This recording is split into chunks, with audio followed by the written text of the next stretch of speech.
So hello everyone, welcome to Mechanical Designer. Please subscribe my channel for developing type of videos. বন্ধুরা প্রথমে আমার ভিডিওকে please like share and hype করে দাও, না হলে এটা নতুন বন্ধুদের কাছে পৌঁছচ্ছে না। তো এই উইকে নতুন অ্যান্ড ফ্রেশ বেঙ্গল নিউজে তোমাদের সকলকে স্বাগত। তো প্রথম সবথেকে বড় যে খবর তো আছেই, তার থেকে সবথেকে বড় একটা খবর প্রথম যেটা নিয়ে আসছি সেটা তোমাদের জন্য, যে মেগাথ্রাম ইন্ডাকশান লিমিটেড বলে একটা কোম্পানি আছে যারা সাধারণত ট্রান্সফরমার অ্যান্ড বিভিন্ন ধরনের মেটাল রিলেটেড ইন্ডাকশান জিনিস বানায়। তারা কিন্তু ম্যানুফ্যাকচারার। তারা কিন্তু দেখা যাচ্ছে যে খড়গপুরে যে বিদ্যাসাগর ইন্ডাস্ট্রিয়াল পার্ক আছে সেখানে কিন্তু তাদের নতুন ট্রান্সফরমারের জন্য প্রোডাকশান অ্যান্ড এক্সপিরিয়েন্স সেন্টার কিন্তু ওপেন করেছে। এই নিউজটার জন্য West Bengal with Rohit YouTube চ্যানেলকে কিন্তু খুবই ধন্যবাদ। তো এই যে খবরটা যেটা আসছে এটা কিন্তু একটা কোর ম্যানুফ্যাকচারিং ইন্ডাস্ট্রির ক্ষেত্রে একটা বিশাল বড়, এত বড় একটা ক্যাম্পাস বা ম্যানুফ্যাকচারিং ফেসিলিটি তৈরি করা বা এই ধরনের মেশিনারিজ ইন্ডাস্ট্রি পশ্চিমবঙ্গে গ্রো করার জন্য কিন্তু একটা হিউজ ইম্প্যাক্ট কিন্তু আসতে চলেছে। তারপরে একটা বড় খবর, সেটা হচ্ছে রিং রোড। আমি ভারতবর্ষের যেই শহরে গেছি, বিশেষ করে হায়দ্রাবাদ এবং বড়োদরা গুজরাটে, সেখানে রিং রোড কনসেপ্ট কিন্তু খুবই ট্রাফিক কনজেশনকে কন্ট্রোল করতে সাহায্য করে। সেখানেই নতুন গভর্নমেন্টের মিনিস্টার কিন্তু কলকাতাকে একটা রিং রোড ইমপ্রুভ করার জন্য কিন্তু একটা কথাবার্তা চলছে এবং টু কমিউট ইজিয়ার। তো এই ধরনের পদক্ষেপ যদি হয় এবং শেষ অবধি রিং রোড ওপর যদি কলকাতার রিং রোডের ওপর যদি সঠিক কার্যকলাপ হয় এবং খুব তাড়াতাড়ি যদি প্ল্যানিং অ্যান্ড এটার প্রোডাকশান হয় বা হয়, তাহলে কনস্ট্রাকশন হয়, তাহলে কিন্তু এটা একটা খুব হেল্প করবে কলকাতার ট্রাফিক কনজাকশানকে কমানোর জন্য। কারণ প্রত্যেকটা সিটিতে এই রিং রোড কনসেপ্ট কিন্তু খুব হেল্পফুল হয়েছে। তারপরে আমরা দেখতে পাচ্ছি যে এই যে দুর্গা যে টানেল বোরিং মেশিন যেটা আছে সেটা কিন্তু অলরেডি কলকাতা মেট্রোর জন্য এটা কিন্তু একটা বিশাল ব্রেক থ্রু আমরা যেটা দেখতে পাচ্ছি। যেখানে দুর্গা যে টানেল বোরিং মেশিন সেটা কলকাতা মেট্রোর achieves purple line tunnel break through at Victoria station অবধি কিন্তু পৌঁছে গেল কলকাতা মেট্রো পার্পেল লাইন। এটা কিন্তু কলকাতা মেট্রোর ক্ষেত্রে একটা বিশাল বড় পদক্ষেপ।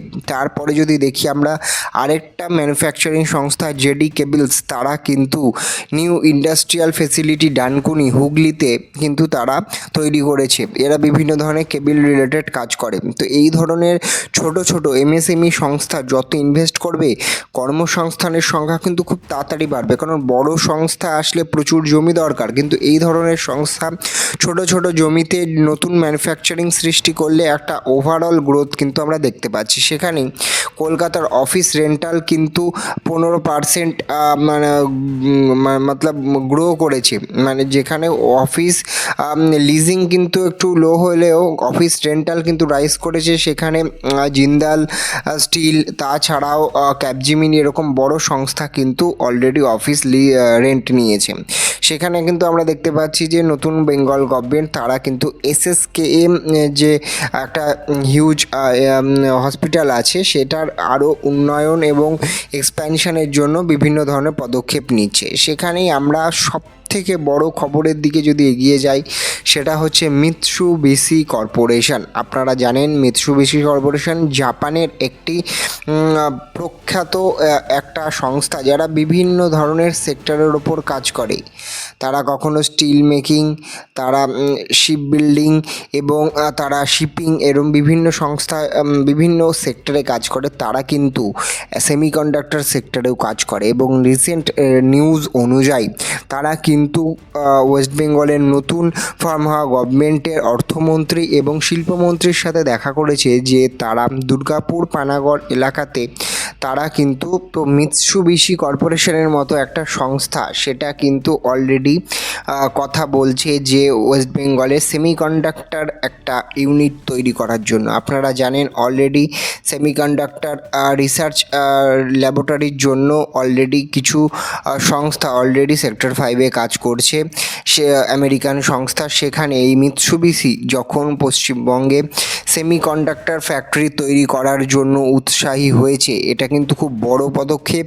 তো নট অনলি সেমিকন্ডাক্টর সেক্টর, তার সাথে সাথে কিন্তু আমরা দেখতে পাচ্ছি বিভিন্ন ধরনের স্টিল সেক্টর, যেমন রেশমি মেটালিক্স, শ্যাম স্টিল। আগের ভিডিওতে আপনারা প্লিজ দেখে নেবেন, ওখানেও আমি কিন্তু এই রিলেটেড নিউজ দিয়েছি।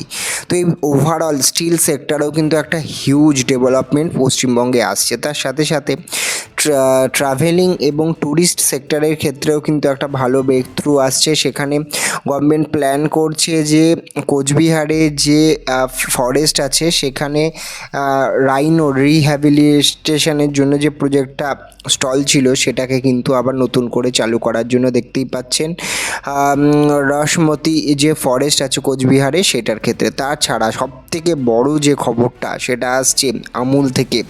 আপনারা সবাই এতদিনে জেনে গেছেন যে আমুল একটা বিপুল 650 কোটি টাকার একটা বিনিয়োগ করতে চলেছে পশ্চিমবঙ্গে সাকরাইল ইন্ডাস্ট্রিয়াল পার্কে, যেখানে আমুল সবথেকে বড় কার্ড তৈরি মানে দই তৈরির ফ্যাক্টরি কিন্তু করতে চলেছে। World biggest card plant is coming to Kolkata.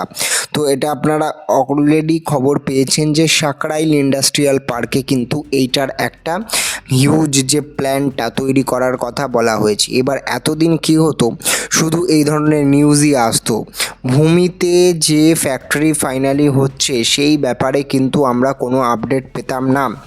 এর আগে বিভিন্ন ধরনের আমরা নিউজ পেয়েছি বিভিন্ন সংস্থার ফ্যাক্টরির ব্যাপারে, কিন্তু লাস্ট অফ অল কিন্তু কোনো রকম অন গ্রাউন্ড কোনো রকম কিছু হয়নি। সেখানে যদি আমরা দেখতে পাই যে এই যে আমুলের 650 কোটি টাকার একটা বিনিয়োগ, সেটা কিন্তু ফাইনালি রূপ পেতে চলেছে।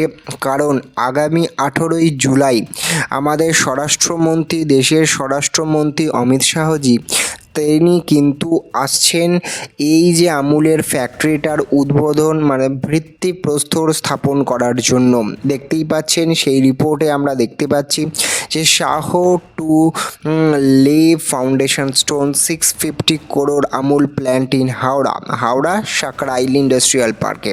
তো ফাইনালি একটা হিউজ ইনভেস্টমেন্ট কিন্তু অলরেডি অন গ্রাউন্ড এলো, যার মাধ্যমে ফ্যাক্টরি তৈরির কাজও খুব তাড়াতাড়ি তৈরি হবে এবং খুব তাড়াতাড়ি এই ফ্যাক্টরি কিন্তু প্ল্যান্ট তৈরিও শেষ হয়ে যাবে। তো এই ধরনের নিউজ কিন্তু আসতে হবে, যার মাধ্যমে ফাইনালি যে ফ্যাক্টরিটা অন গ্রাউন্ড হলো, শুধু কাগজে কলমেই যেন ফ্যাক্টরিটা না থেকে যায়। এই ধরনের নতুন আপডেট পেতে গেলে আমার চ্যানেলের সাথে আপনাদের যুক্ত থাকতে হবে। আর প্লিজ ভিডিওটা লাইক শেয়ার অ্যান্ড বন্ধুদের সাথে সাবস্ক্রাইব করবেন। পরের ভিডিওতে সবার সাথে দেখা হচ্ছে। Thank you, by.